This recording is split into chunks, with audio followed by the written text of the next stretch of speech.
Saved it for later. Anyways, first of all, thanks for coming. So I am Mengühan, and today I'm going to talk about growth hacking, how to grow a bootstrap startup.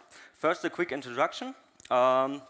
We started StartupCVs this year, and StartupCVs.com is basically a platform where anyone who wants to work for a startup can create their profile and be found by startups. So it's very straightforward. It's a job platform for startups.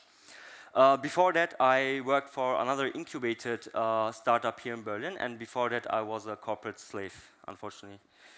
Anyways, why can I talk about growth hacking?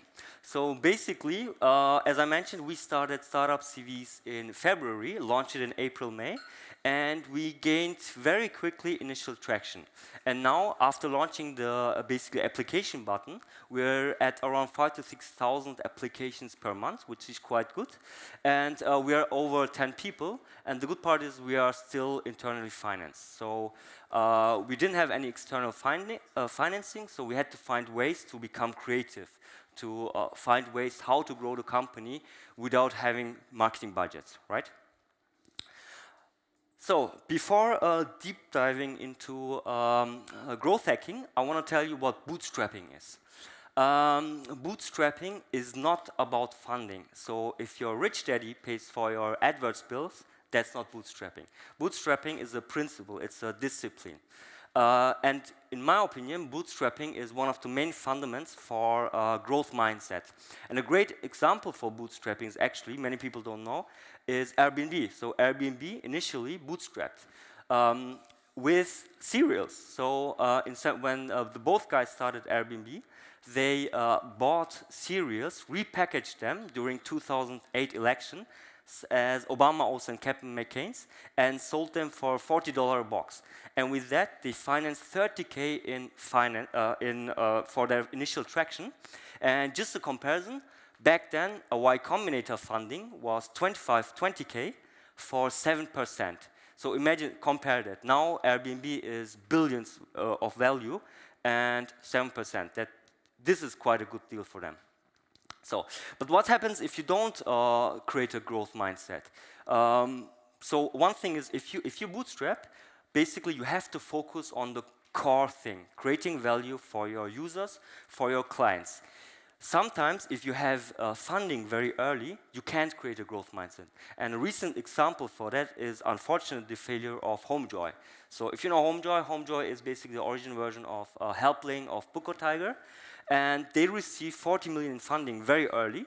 And they received a lot of KPIs from the investors. The investors only wanted growth. And what they realized is growth, because the inventors wanted that, the investors, was new users. So what they did, they invested a lot of money into coupon marketing, and which leads subsequently to huge churn rates. So all of the clients churned because the first cleaning was $20, the next was $80, so no one returned. And this year in June, they went bankrupt. So it's pretty crazy because everyone thought HomeJoy will be the next unicorn. So let's talk about growth hacking. Growth hacking was coined by a guy named Sean Ellis. He was head of growth at companies like Dropbox, Eventbrite, Lookout, so it's a pretty big deal.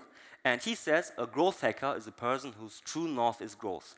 Everything they do is scrutinized by its potential impact on scalable growth. And to further let you understand what the difference between a growth hacker and a traditional marketer is, I've brought you a table with some main differences. You can read it through or come later to ask me about this, but I want to point out two parts here. First is growth hacker is purely data-driven. So let's take pricing, right? A traditional marketer would go to his competitors, would say like, okay, what are they charging for this product? Or would go to his users, create polls, surveys. So what are you willing to pay for this product? But a growth hacker doesn't do that. A growth hacker creates, for instance, 2 landing pages with 2 different pricings and just checks the results, checks conversion rates. So that's one of the main differences, data-driven. Also, one of the main differences is the clear focus on the conversion funnel. So whereas on the traditional marketing side, you have people who take care of online marketing, of acquisition, of branding, And just of certain aspects, a growth hacker focuses on the entire conversion funnel. So he knows that everything is basically interdependent. And to let you understand what the conversion funnel is, I've brought you a very ugly graph. But this graph is basically out of one of the most legendary slide shares on slide deck, slide decks on SlideShare. It's from Pirate Metrics, Startup Metrics for Pirates, from Dave McClure. He's the founder of 500 Startups. And it's called Pirate Metrics because it's about the R. Acquisition, activation, retention, referral, and revenue. And what he says, in order to succeed, in order to reach product market fit, a growth hacker's goal is to optimize, automate, and eventually scale all of these aspects. And the first step is always experimentation. So it's really about, as I mentioned, the entire funnel. And it's very important to mention that all of these steps in the funnel are interconnected. So that's all what growth hacking is about. And if you manage to scale it, you will finally reach the kind of holy grail of every startup, the so-called product market fit. If you don't know what product market fit is, ask me afterwards. So to give you some examples, I've brought some great examples for growth hacks. I will do it in the order of the R. So let's start with acquisition. And this is one of the most famous growth hacks there is. It's the infamous Airbnb Craigslist hack. Has anyone ever heard of it? Yeah. So basically, Airbnb is a marketplace, right? They have to grow both sides. They have to grow the user side, but also the advertiser side. So they did something very, very tricky in the beginning. First of all, they created a script that automatically pulls the data from an Airbnb ad, puts it into a Craigslist form, shares this form as a link, and sends it automatically to the Airbnb advertiser. The Airbnb advertiser basically had to just click this link you see here, click here to repost, and suddenly logged into the entire database, user base of Craigslist, which back then was immense. So this is really, really clever. And but the second part is, in my opinion, also clever, but also quite dodgy. So what they did as next step, they also wanted to poach away the advertisers. So they created another script which emails as a fake Craigslist user all Airbnb advertisers. And all Craigslist advertisers say, hey, you have a great post, why don't you post it on Airbnb? They have more reach. And many did. Craigslist soon began saying, hey, don't open those emails, they're scam, please, blah, blah. But many people believe this is one of the main reasons Airbnb grew so quickly, and now they're worth billions, so it worked. Let's go to activation, Dropbox. Dropbox is king in activation and referral. And they do something really clever.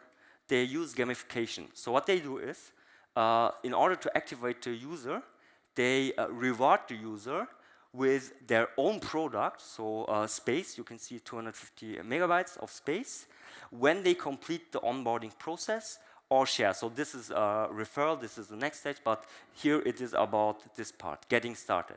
When they complete it, they receive 250 megabytes. It's extremely clever, and until today, Dropbox is still the king of activation, and many companies actually start to copying these kind of things. This is my favorite.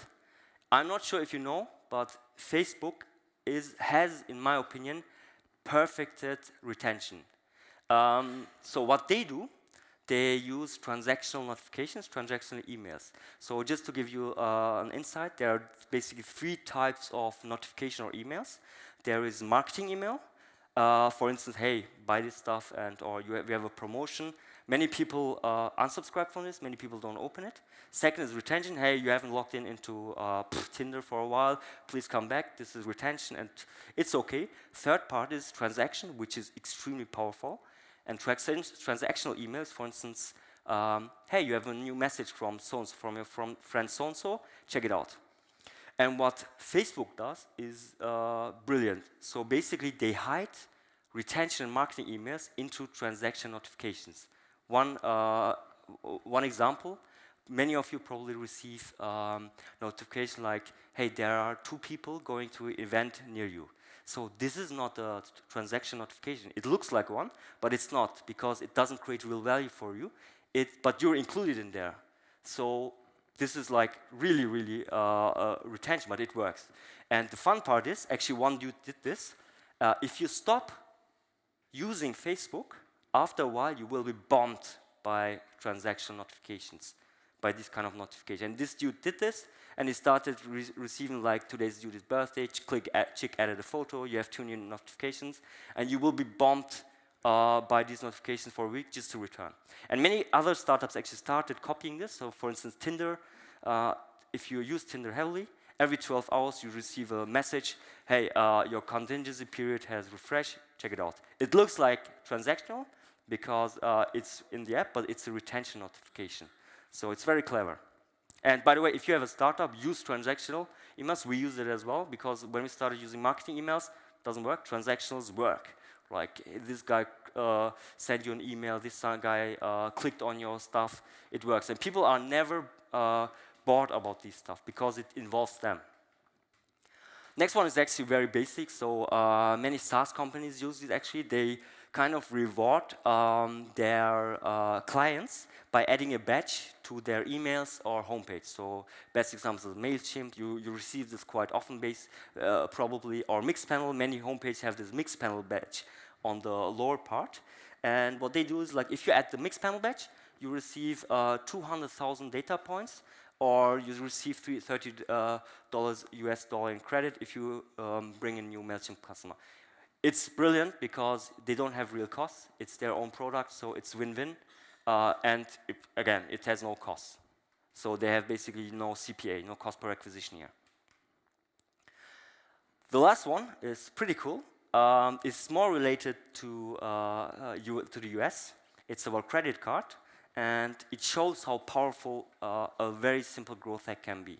So here, assuming like 3% of all credit cards expire in a single month, that means a third of all subscription churns just because the credit cards expire. And in the US, some startups actually have figured out ways to identify the credit cards, the subscriptions, that are about to expire because of credit card expiry. And what they do, a couple of weeks before the expiry date, they send an email, one email, hey, your credit card is about to expire, update it. With one single email, they managed to increase the annual recurring revenue by 20 to 30%. So it's very powerful, just one email, imagine that. And with this example, I want to show you that growth hacking doesn't need to be very sophisticated, right? It can be as simple as an email. And thank you very much, Mengühan.